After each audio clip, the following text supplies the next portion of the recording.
Hello, welcome to Tub Talks with Damon. My very special guest today is New York artist, musician, creator Kyle Motsinger. Hello. How you doing today? It's so good to be here. Welcome to the tub. Thank you. It's so good to be here. Oh, it's so good to see you and play and have some bubbles together Yes. and catch up. So I'm good. so glad you're here. Your career is fascinating and your music is so interesting. I practice in mental health, so I'm always interested in the lyrics and what you're expressing, so I can't wait to talk about that. Before we do, Kyle, I want to ask you, what do you like most about your body? I love my red fur. Yes, let's talk about it. Yes. Let's talk about it. Let's show the people. Let's show the people. Yes. We got lots of red fur. Lots of red fur all around. So how did you learn, or was there ever a time you didn't appreciate your red fur? Yeah, I used to shave it off, especially when I was in college. Why? Well, because I think at the time, I feel like this was like probably, 2007, 6. I just feel like the smooth was the look, and so I just sort of felt like, oh, like I have to shave this off because this is what's supposed to be sexy Do you remember hearing that from a person, or was that just from the macro world in general? I think, it wasn't like anything that was said to me. It was just sort of this is what I saw, the guys in porn that I saw, the guys, that were shirtless in, Baywatch. No, well, Baywatch was earlier, but you know what I mean, like Beach Boys, they were all sort of, smooth and, so I just felt like that was sort of what I thought was going to be sexy to people, so. So the aesthetic that was out there when you were growing up was that if you were sexually empowered as a man, you had to be smooth. Yeah, that's what I saw, yeah, for sure. Do you feel like that's changed? I do, actually, yeah, I really do. I feel like now it seems like you can just be whatever you want to be, and you can be as hairy as you want. You can have hair on your back. I remember having my back shaved and just everything, and and I felt like that's what you were supposed to do, and so it seems like now you can be whatever you want to be. If I even try to shave, boys are just like, don't you dare. Yeah, I'd be on that side of don't you dare. So now people are giving you a different feedback, that your hair is really desirable. Yeah, and my beard is really soft and people love that. Yeah. And people love it, and I like it too. I like the way it looks, so. Wow. Okay. When did that start to change? Or do you remember how or when you started to feel differently about your hairy body? I think it was just, it was going out, going to the Eagle or going other places and having people kind of fawn over it. And I think that was really lovely to see, and it really made me think oh God, I'm sexy because of this, Yes. Yeah. So it was kind of through in-person feedback. Yes. Yeah, which is probably not the best because I probably should have seen it myself first, but I thought it was great. I mean, and it made me really appreciate it. Well, I don't think there's any kind of should. I think you were following sort of the dictates of our culture, which is that without any sort of clues or guidelines, we tend to look outward for validation. Yeah. Especially, I think, as gay men, we tend to do that more than our straight counterparts. Yeah. And so we look to media, we look to porn, we look to other people to try to tell us what's sexy and what's not. Right. And hopefully that can eventually lead to a process where we affirm that for ourselves, independent of that validation. Right. Because ultimately, I think you learn now, no matter where you go, no matter what you look like, some guys are going to be like, oh my God, I want that guy. And some guys are going to be like, nah, not my cup of tea. Yeah, absolutely. And I think it does take time to learn that for yourself. Yeah. But I'm so glad I have. And it's still a thing every day where you always have those moments where you're down on yourself or whatever. But I think, I'm definitely going in the right direction with that. I'm glad to hear that. Yes. I'm so glad to hear that. Okay, so you are 37 years old. Yes. And you came to New York about 12 years ago with a dream, stars in his eyes, music in his eyes. One me. You landed in Times Square and lit it. Oh, yes. The whole thing. Just as romantic as the whole that. thing. Yes, Actually, yes. what happened? So what brought you to New York? Yes, so I was a musical theater major, actually, and from Western Illinois University, and, from Illinois, and where I grew up. And I so I completed college. I was home for a little bit. The original goal was to go to Chicago because I thought, well, that's just 3 hours away, 4 hours away. And then I decided to sort of bypass Chicago once I visited New York, and I realized, oh, this is exactly where I want to be. There's just something about New York that felt so wonderful to me that Chicago didn't quite feel like for me personally, being someone from the Midwest. Because Chicago still feels like, oh, it's a city, but it's still the Midwest. Somehow it feels that way to me anyway. So New York was kind of what I was running towards. Was there a moment that the energy of the city just clicked for you? Oh, you were sure. Do you remember where you were when you?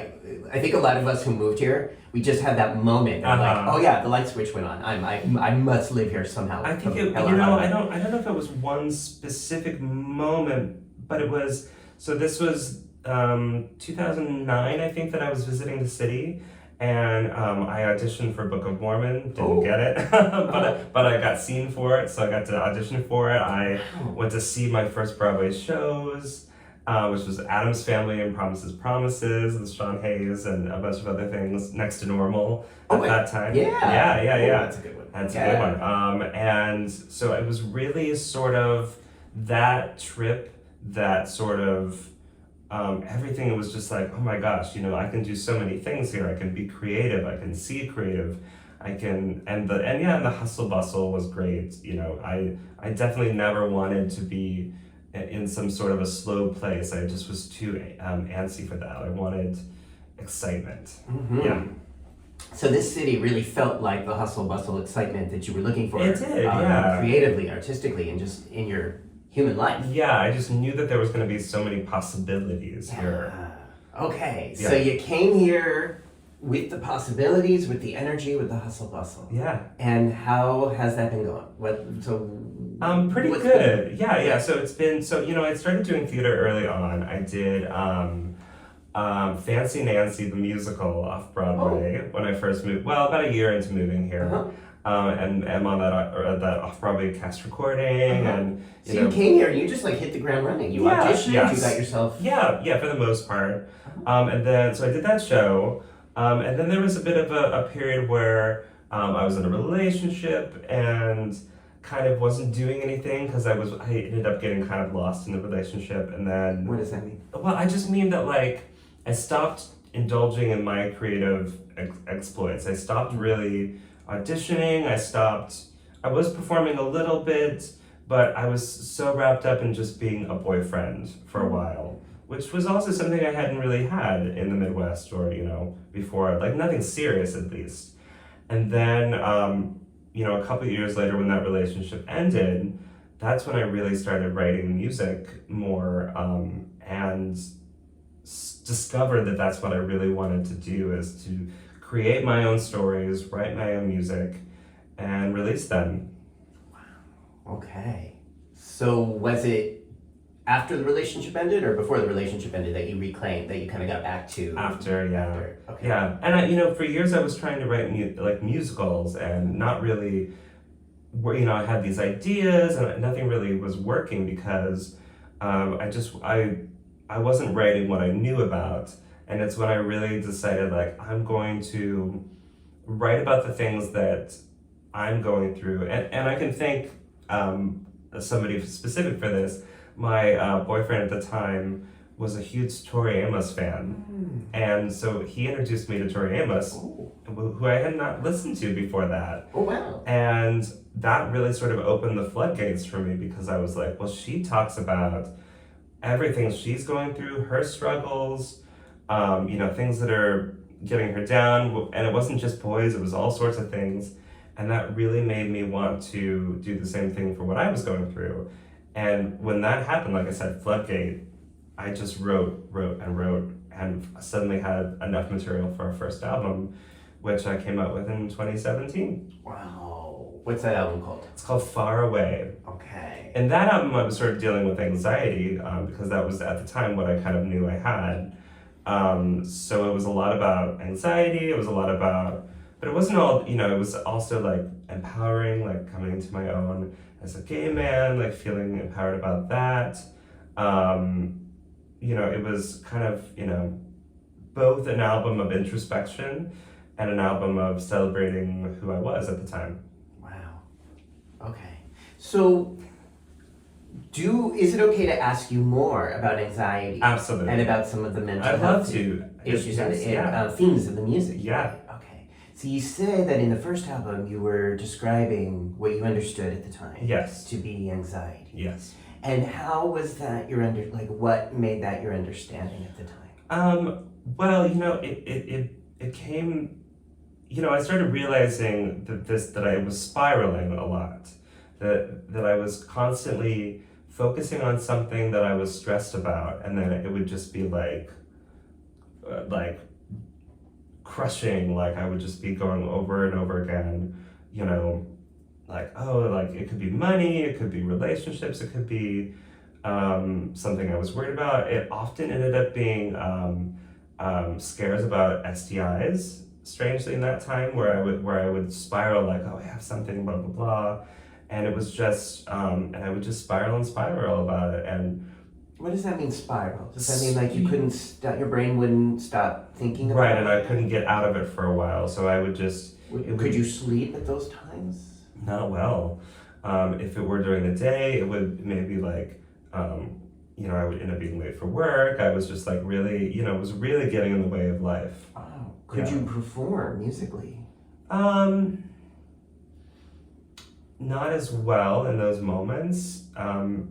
Luckily when I get on stage, I seem to be able to step out of myself a bit and put on a bit of a like performance mode.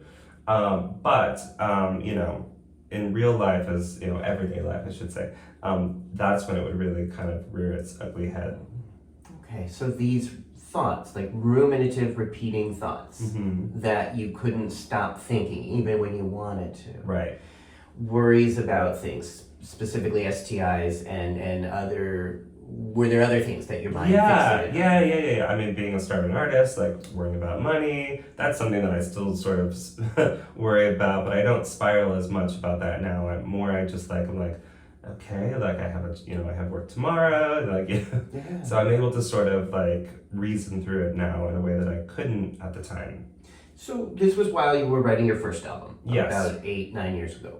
Is that right? Mm-hmm. Okay. So this was like your late 20s. Yeah.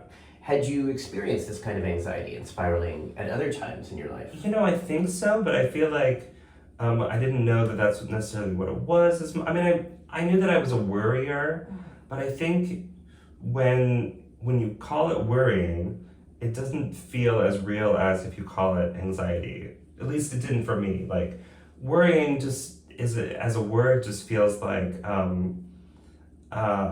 don't know, it just doesn't feel as powerful as anxiety does. Yeah. And when you can put the word anxiety to it, you realize, oh, maybe I have something that is like something that is more in my brain than oh, I just worry sometimes. You know what I mean? Yeah. Does that make sense? Yeah. That it wasn't just specifically like a worry. This was an ongoing thing that was messing with your quality of life and your work. So once you realized that, did you seek help? I did. Yeah. I went to therapy. I also... What kind of therapy? Like just talk therapy. Yeah. And I also went eventually, I don't know if this was right away, but eventually I ended up going to a psychiatrist and talking about, medication. Okay. And that was something that I looked into, and at the time I got on Lexapro. Okay. About when was that? This was probably about 5 years ago. Okay. So you had been in therapy, you had explored talk therapy for a while, and then decided that medications may serve. Yeah. And again, working with the anxiety diagnosis at that point. Yes, yeah. So what, did talk therapy help? It did. It got me through, it really actually kind of got me through that breakup that I mentioned, and it really helped with a lot of stuff, around the elections. I was able to really talk through some things about my worries and all that stuff. This was during the Trump election of 16? Yes. Okay. Yeah. Yes. And it was just able to really talk. It was good to be able to talk to someone about all of that and my worries. Yeah. So to some degree, talk therapy really helped. Yes, But it did. Sounds like eventually you kind of reached a plateau with that. Well, the plateau ended up being money, actually, insurance specifically. Although I do have it now, and I'm about to explore going back on it. So, yeah. On talk therapy. Yes, yeah. Because I do think it's really helpful and good to have. For a while, I didn't have insurance that could cover it. Thanks, United States. But now I'm like, I think I'm at a place where I want to go back on it. So that's interesting. So at that point, psychiatry and medications were actually financially a better option for you. Yeah, strangely enough, yeah. Well, and I want to, not that they're paying me to give a shout out, but I go to Project Stay at Columbia Presbyterian. What's it called? Project Stay, S-T-A-Y. S-T-A-Y. And that's where I kind of do all my like sexual health stuff, testing, all of that. That's where I get my PrEP prescribed. And they also have somebody on staff that does psychiatry, and that's kind of how I was able to get into that. Wow. Okay. So that program sounds really It's comprehensive. right, yeah. And there was a time when I didn't have good insurance or insurance at all for a hot second, and they have like grants and whatnot that they're able to use that you can still see them if you're not somebody who's insured. It's really great. Wow. Yeah. So you were able, even with the insurance and the financial limitations, to still find decent, good mental health care. Yeah. Yes, I was. Yeah. So you really, I think, would it be fair to say you really had to advocate or figure out how to be resourceful in that respect? Yeah, for sure. And it's good to know, because I know people in New York City often are dealing with this. Mm-hmm. And that there are resources here. Oh, there in New are York actually, City where quality care, even if somebody has no insurance or underinsured, that there's for sure. resources. Yeah, it's really nice. So, all right, so you were writing your first album. Mm-hmm. You were in therapy. Yes. And then you started using Lexapro. Yes. And how did that feel? It was good. It was good at first. We started with 10 milligrams, and then I went up to 20 eventually. And that really worked for quite a while for my anxiety. So when you say it worked, what did it give you? I really feel like it sort of turned the volume down on anxiety. It wasn't gone, but I didn't spiral as much or at all sometimes. I just felt like, I was able to sort of move on and be a little bit more laid back about things. It was just a really good thing for that. Okay. And did it have any sexual side effects for you? It did at first, actually. It was harder to come, took a while.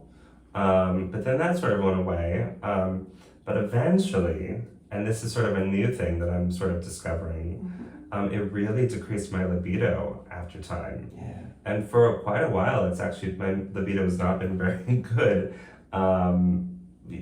despite a few days, a few instances.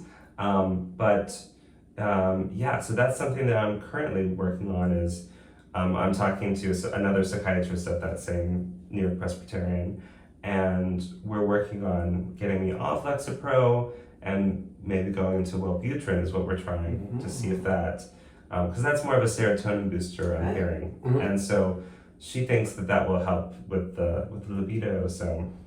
Okay. Which is great because, like I said, you said I'm 37 and I've not had the best libido for a while. And so I was really like, God, what's wrong? Like, I'm only 37. Like, why am I dealing with this? So I think it is very important that you just kind of keep up. And I should have kept up on this a long time ago, I think, because the moment that started sort of tapering off, I should have been like, is it the medicine? But I don't know. I guess how could I have known at the time? Yeah, did you feel like did you have a provider that you could talk about that with, that you could openly talk about sex with? Yes. Also, I think, the pandemic happened in the middle of some of this too, and I think that kind of maybe halted me in like actually, seeking to ask about it and, more election things, more weird, terrible things in the world. So I guess for a while I thought maybe it was a lot of that, maybe Even for a while lately, I was like, oh, maybe I just don't have enough vitamin D, you know. So I'm glad that I'm finally like figuring this out. Where maybe it's something I just need to, change over the medication. So Okay. So that's an ongoing exploration right now. yeah, And yeah. did you say you went back to talk therapy, or you were thinking about it? I'm thinking about it right now. Yeah. Okay. Yes. What do you see as what would be some of the reasons or advantages to doing talk therapy? Oh, I think it's just great to talk to somebody and not have things get bottled up. Even little things, even if I feel like there's nothing massive happening this week or in my life this month, it's nice to just like talk to somebody that's not a friend who's like has their own things, going on and. So while going through all this, you've been continuing to nurture your music career and your writing. Yes. Did and Lexapro helped you with that, or helped the creative process? It definitely, yeah, I think it definitely probably did in that it was able to sort of keep other things from preventing the music process. So keeping some of that anxiety at bay. Because I will be honest, I'm really great with anxiety these days. One thing that I'm not so great with is depression. Okay, so let's talk about that. Yeah. Can you share from your point of view what the difference is between anxiety and depression? Yeah, anxiety feels very much like I said, spiraling is the word I like to use. Also, just getting really anxious about certain things. It could even be something like, oh, I have something in the afternoon tomorrow and I have trouble sleeping because I'm concerned about like getting up, or I don't know, something like that. Whereas depression, for me, has been, and I talk about this a lot lately with people, is that it's not like an intense sadness for me. It is more of a feeling of kind of blah, like not feeling motivated to do much, sleeping for 12 hours, not wanting to get out of bed, even though there are things I could be doing, especially things I could be doing for my music, like practicing or working on promo or anything like that. So for me, that's kind of one of the reasons why I'm switching over medication right now, because I'm realizing, I think that I'm really sort of down. And the song that I'm coming out with soon, or is already out, depending on when you're watching, is called Down, Down, Down. And I guess that was probably more of a moment of like sadness, which I've had, I think, a couple in the last couple of years where, something happened. It was sort of situational, where I just was kind of into this really dark place emotionally. And so that's kind of also something I've dealt with. But for the most part, depression comes to me as more of just sort of like a blahness, a very unmotivated, and feels like it's preventing me to really do what I'd like to do. Thank you for sharing this. Of course. Do you feel like the depression is something that is a result of so many of the things happening that you mentioned in the world? Mm-hmm. Is it there a genetic component to this, or a predisposition? I think it's a little of both, actually. I think it's in my family a little bit, but also there's just a lot to be sad about in the world. A lot of things, a lot of things that I get sad about, it's hard being an independent artist in New York City, or in the world at all. It can get a little bit, I can get a little bit sad about,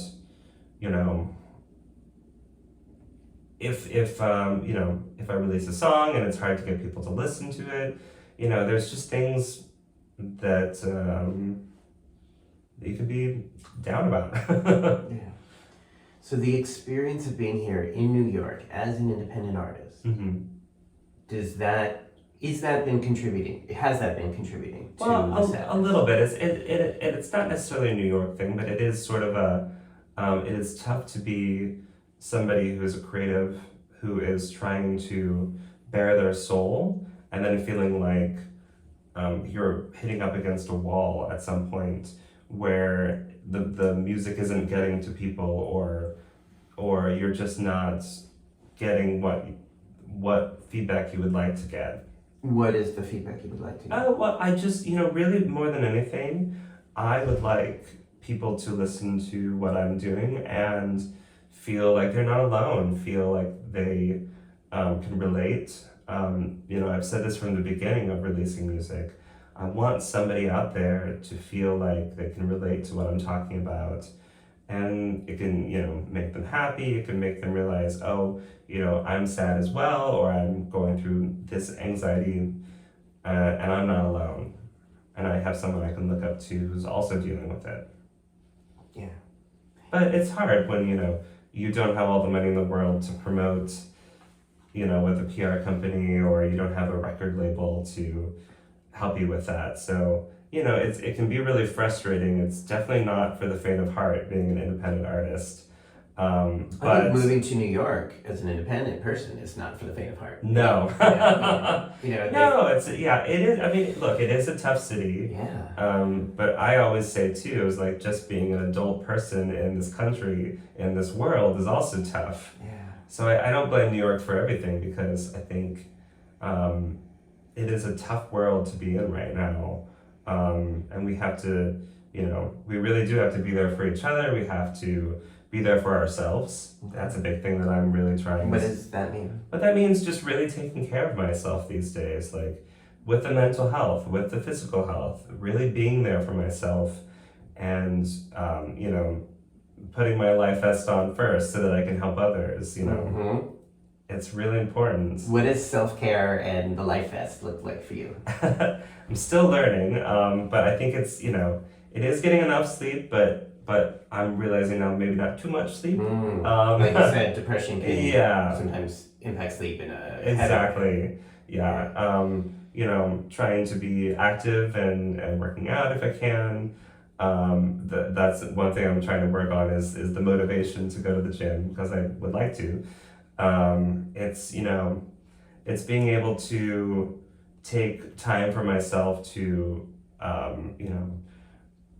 eat something healthy but nice and watch a movie, but then also go out and see friends. And that's something I'm trying to, feel the motivation to be present for people. Now, how many albums do you have out now? I have 2 out right now. Okay. I'm working on the 3rd one currently. It's, I think this is part of the frustration that I've had. Yeah. Drink water. Oh, there it is. We get dehydrated. I know. There's all this water around, but I'm still thirsty. So it has taken a while to finish the album, just because of the money. I mean, it's such an expensive prospect. What makes it expensive for those who don't know what the process is like? I mean, it really depends. So for me, I don't have all of the skills of mixing and mastering to do all that on my own. So I have to have an engineer that can really, get behind the board and make sure my levels are correct, make sure that it's sounding good. I can do some stuff, in my apartment, and I can record some backup vocals. But I like to go to somewhere that has a nice microphone to record the lead vocal line. I like to hire musicians that are really fantastic. I think everybody in my band has been in a Broadway pit at some point. My guitar players are both Come From Away. Specifically, so I've just, sort of stolen from their band. Although the show's closed now, so they don't need them. But it's expensive and it's different, so somebody is starting out that wants to do more of an electronic sound for themselves could probably do more on their own, and it maybe wouldn't be quite as expensive as hiring live musicians. But I just love working with people. I love sending a song to a guitar player or a bass player or a drummer and saying, hey, what can you put on this song that's different or that brings something to it? So that's what's made this process. I mean, the new song has a string quartet on it. So it's, it's very... The new song you mentioned? Yeah, down. Yep. And, so that costs more money, but I think when you listen to it, it's so much just more warmer than a synthesizer string, which I've been known to use, and sometimes you want that sort of electronic sound, but there's just nothing like real musicians putting their craft on your song. Does that process of creating music in and of itself, does that offer you a conduit for joy? It does, yeah. Especially when I get to hear those musicians, I get to hear how it all comes together. There's just nothing like it. I listened to the new song when it was finally done and cried because I just thought, even if this were me listening to a song, this is just beautiful. The strings, the guitars, everything's coming together to make this wonderful song. And even though it's kind of sad, a sad song, it's a beautiful sad song. And I think there's beauty in sadness sometimes. Yeah, there is. Yeah. There really is. So just creating, Yes, on some level, brings you joy. The creative process can be meaningful. yes, And I'm also hearing you say that it can also be, the other side of that is, can be pretty harsh when the music and the work and the creative process doesn't reach the audience. yeah, Or the audience doesn't receive it the way you had hoped. right. Yeah, for sure. And I certainly know that I'm not for everyone, but I am for someone.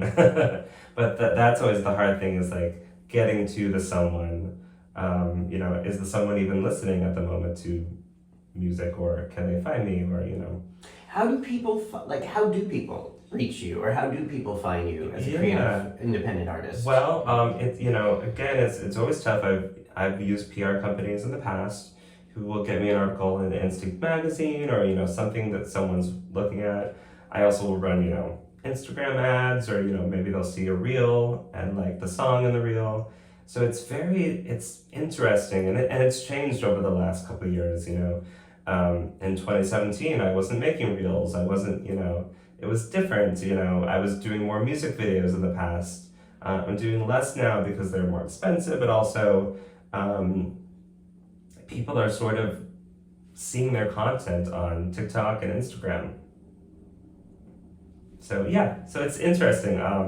But I'm encouraged because I've had people run into me. I had somebody. So I work at Marie's Crisis. Which is a sing-along show tunes bar. Yeah. That's my job that I make some money at. And what do you do there? I do a little bit of everything. I don't play the piano there because musical theater is very hard to play for me on the piano anyway. But I sing there. I'm the bar back. I bartend. I'm on the door sometimes. I do a little bit of everything. But I've had specifically 2 different fans come up to me that are visiting from out of town, who have said, "Hey, I really like your music. I've listened to you," and that's been really interesting. And I've also had people online who from different countries who say that they like what I do. So I know that it's getting out there, and I know that it's important to people, and that keeps me going, honestly. And are these people that are paying for the music they're listening to? Well, I hope so. Well, it's different, because Spotify, I'm sure you're sort of paying for the Spotify subscription, but honestly, just the fact that they're finding me at all, it's really nice. It feels good. So does that then fall under the category of like evidence that you are succeeding? Yes. That you're making it. You're on the right path here. It is, and it's like I said, it's what keeps me going. Yeah. Because I know that it's getting to people out there. I would like it to be more people, but it's getting to people, which is great. So even with some of the frustration and disappointment, which I know depression can sometimes blow up into something pretty big and overwhelming. At the same time, there's also these evidence that people are hearing you. Yes. That your intention to reach people and help people feel connected is happening. There is a process by which there's an energy where that's happening. Yeah, for sure. And the feeling with that is what? I'm just proud. I'm really proud when I feel that, I had a really great review for my last single in Buzz Music LA that just went on and said that they thought the song was a masterpiece and they loved it. Masterpiece. And I was like, well, so these people, whoever this reviewer is, they got it. And that's really important. I don't need them to say it's a masterpiece, but they liked what I was doing. You reached them. Yes, I mean, which was important. Yeah. Yeah. So what would success look like for you right now? Success would be being able to be a full-time artist and not have to do catering or not have to do like side jobs, to really be able to maybe tour more, perform across the world more. That would be success. I don't need fame, but it would be nice to be able to make a living with what I love. Wow. Okay. Yeah.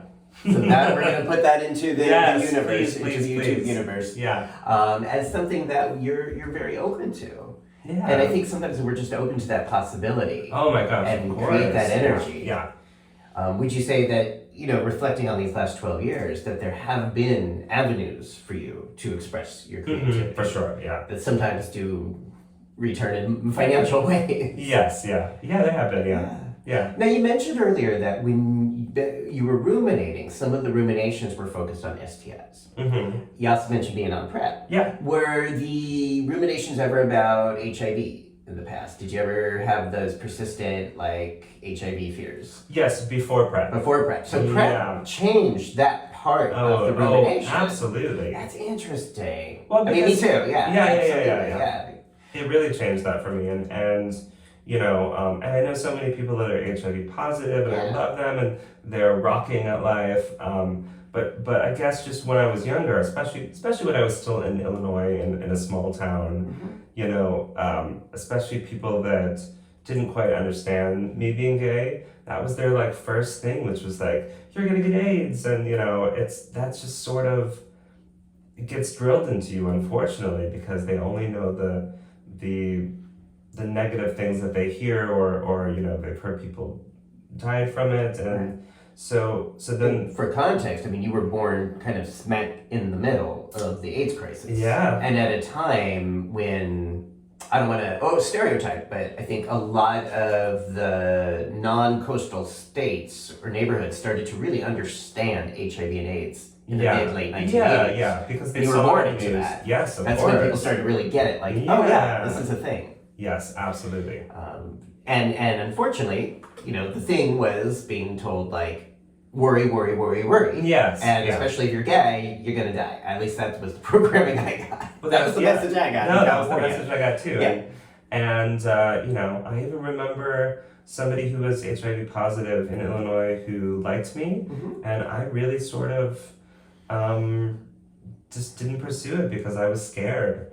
I was so scared, and now I would never do that because I know more now. I think we didn't know what undetectable was back in the early 2000s. At least I didn't. Yeah. So now we know that, and now we can be on PrEP. Somebody can be undetectable. You can really have safe sex with somebody and really enjoy people and not have to have that fear. It's really great. So that's fascinating. Because again, I think the mind is so fascinating, and I think science is so fascinating. So that PrEP sort of took away one of the ruminations. Yes. But when the mind is coping with anxiety and spiraling, it just sort of then shifts to something else. Yeah. Focused on something else. It kind of went to STIs. Oh yeah, I went to gonorrhea, chlamydia, and which I've had my fair share of times. Yeah. But like I said, I'm definitely less stressed out about that because I know that, I have a great doctor. I can go and be like, hey, let's get me tested. Let's see what's going on. What about doxycycline to prevent STIs? I haven't got into that yet.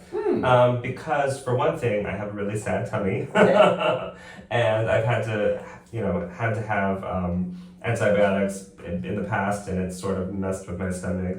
But once I get my stomach under control, this is part of me trying to take care of myself. I sort of said at the beginning of the year, this is my year of health, so I'm starting to see a gastroenterologist to try to figure my stomach out. Because, for years I thought I had IBS, which is very sexy to talk about. But you thought you had it, or you did have it? Well, I was told by a hometown doctor that, you must have IBS, but I think what a lot of people say is IBS is a term that is a bit of a vague catch-all term sometimes.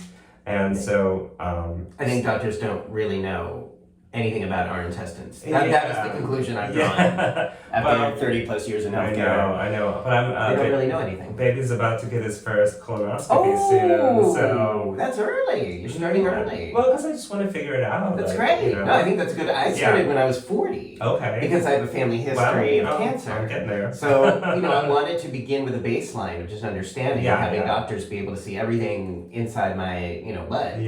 Before, for sure. And now I do it every 5 years, so I've did 3 of them already. Yeah. But I think that's a great proactive way to start. Yeah. And for me, that also helped control my anxiety. It was like, okay, I want to get ahead of this. That's the whole psychology of PrEP. Let's be proactive. Let's get ahead of this thing. Staying now with doxycycline to prevent STIs. It's like we have this tool that helps us get ahead of the curve instead of being reactive to pleasure and sex and all those worries one could generate for weeks and months later. Sure, yeah. So I just encourage you to think about it as something that might be available for you. It is true, for a lot of people, they can have gastrointestinal distress with doxycycline. However, if you do get an STI, what are they going to give you? Yes, exactly. You're right. So you're going to have to, So in that way, we consider doxycycline to be like a harm reduction strategy. Because you don't have to take as much to prevent it as you would to treat it. Yeah. Well, and so, and I think also, like, one thing that I'm doing right now is, as much as I can, I'm trying to find low FODMAP alternatives, which is a thing for people with IBS where, you cut out certain things like gluten and, certain dairy, but not all dairy, luckily. There's certain cheeses that are just fine, apparently. And so because we do live in New York and there's like hot pizza. Oh my gosh! All times of the night. I know. So So just being able to like get ahead of it, I think is something I'm looking into. Okay. Do you find yourself now doing that kind of rumination and worry today about STIs or about anything? No, not as much. I mean, every once in a while it'll creep in, but not as much, and I'm really glad about. Yeah. And that is partly attributed to the Lexapro that you have been using? Yes. Okay, and now you're exploring Wellbutrin? Yeah. I'm hearing a weird sound. Okay, that's coming from outside. What the hell was that? I have a neighbor moving, so there's going to be sounds. Have you started Wellbutrin? Yes. Okay. Last week.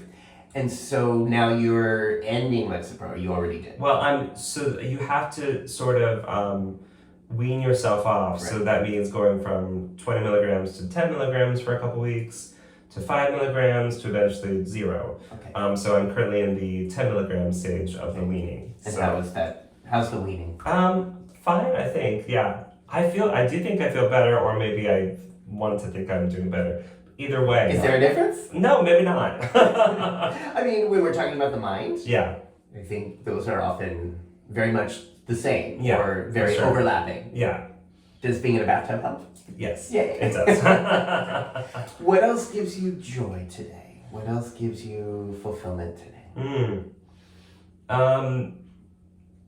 It really is a lot of art. It is film, it's TV, it's watching a good movie, a good series, seeing a good Broadway show, being with people that make me laugh. It's all of that. Yeah. And given some of the uncertainty of the times we're living through, how's your life vest today? It is inflated.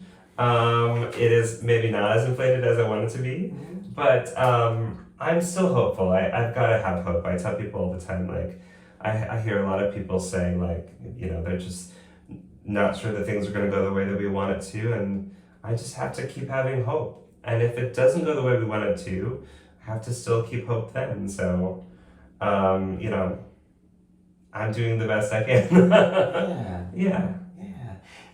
Throughout your life and throughout your journey artistically and with mental health, is there, I guess, a framework, a mental health framework, perhaps a spiritual framework that helps you to deal with stress and uncertainty and disappointment?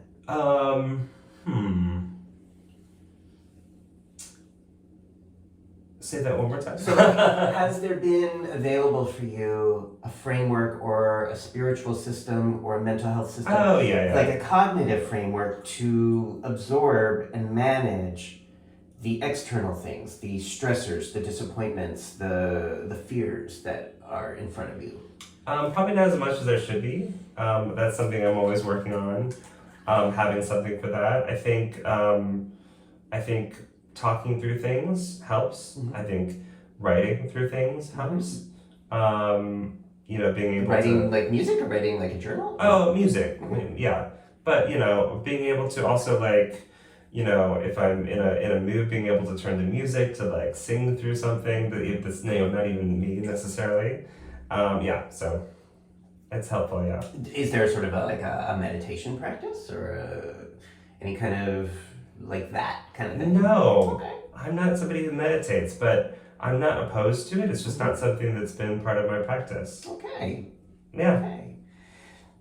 So I ask because I think sometimes, as we go along on this journey Yeah. and we're coping with what's in front of us, Yeah. as well as thinking what's ahead of us, Mm-hmm. and we're learning tools for all of that. Yeah. It also has helped me in life to kind of have a larger structure, Right. a larger kind of cognitive framework to sort of, again, almost like defer to a magnificent, intelligent force beyond just my limited Damon moral Right. brain. Yeah. That has been a conduit for me for Mhm. peace and to feel empowered about taking action in my life, for Yeah. doing the things in my life, for keeping it going year after year, decade after decade, even Yeah, when yeah. things look bleak. Yeah. So just throwing that out there. Something to think about for Throwing sure. that out there for Yeah. you. Wow, Kyle. I want to thank you for taking this time. It is, to put yourself out there artistically and emotionally is really vulnerable. Yeah. Thank you so much. How is this feeling? How is this interview feeling right now? Good. It's good to talk about stuff. Yeah. It's not always easy, but I think again it's important, and I want people to feel like, they're not alone too. So if something I said rings a bell, or if something I said, is helpful at all, or something you said, I think it's important for people. Cool. Yeah. Now, for those that are in the New York City area, you are in for a treat because I will be attending your performance Friday, May 31st at 9:30 Yeah. I forgot. Oh, it's the Green Room 42. It's a great space in Yotel. Yeah. Okay, so that's down at the hotel? Yep. Oh, yeah. I know that. Okay. Yeah. Oh, I do love that space. Yeah.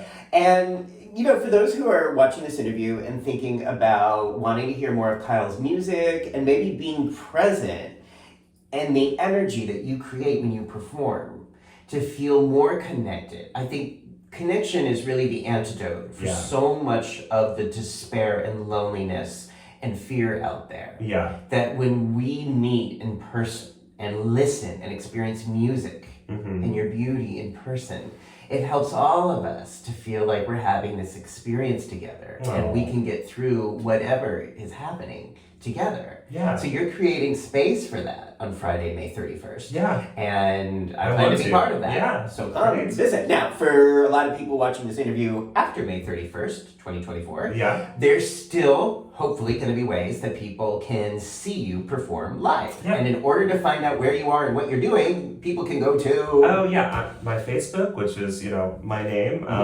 My Instagram, I'm really active on both of those. My website, which is not as up to date as it should be, but I don't have a web designer at the moment. It's just me. You are a one-man operation. You are doing that's what it all means of to be it, indie. most of So, it. Yeah. yeah. So those links will be down below if you're watching this on YouTube. And opportunities to follow your career, listen to your music, purchase the music that you like, because that's important too. Please, yeah. And even if people are in the area, to say hi to you at Marie's Crisis sometimes. Of course, That's that's really fun too. Yeah, just to get to sing Broadway songs with people, that's really fun. I know, that's so much fun. That's another example of connection that I think is just, we got to embrace. Oh, absolutely. Yeah. Anything I haven't asked you that you want the bathtub audience that you want me to know? No, I think we covered a lot.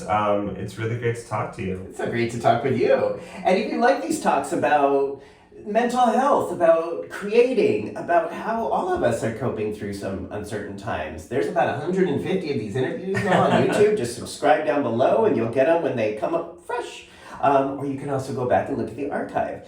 Because, I don't know, I'm still, for me, some of my life jacket is breathing, kind of doing my spiritual practice, and these interviews. Yeah. Because everybody I interview is amazingly doing something to contribute toward the benefit of our world. And that is sort of, for me, the antidote of what we see on the news every day. Mm-hmm. Are these individuals who are working sometimes independently, sometimes within organizations, to contribute to the better, to our physical, our mental health pleasure, our sexual pleasure, all the ways that we can get through these uncertain times. So Tub Talks with Damon, subscribe and you'll get to see a whole bunch of those totally for free too. Do it. Do it. Just do it. Just do it. Just do it. All right, everybody. Thank you for watching. Have a great day. Bye, everybody.